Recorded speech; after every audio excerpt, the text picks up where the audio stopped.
Hello, we are the Lamatons of Barlig.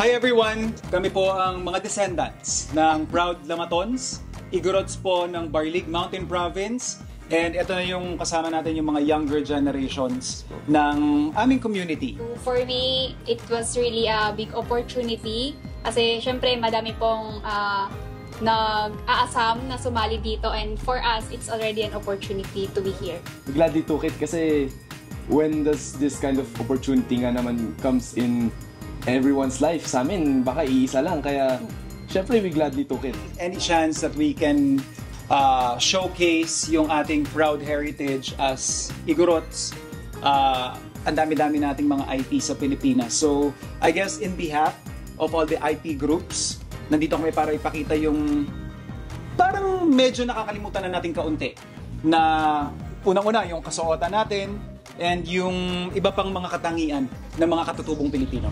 So for general term po kasi for the Igorot culture, it is commonly known as bahag. Pero in our own dialect, it is called furpus. And sa amin po, it is also commonly known as tapis, but in our dialect, it is called lauy. Message naman namin para dun sa aming mga katunggali ngayong gabi, good luck!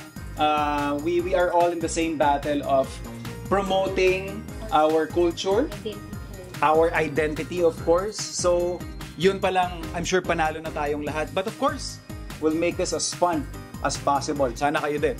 So, ang may nakita ko at uwan. So, piyaw niyo siya kami as Family Feud. Yes!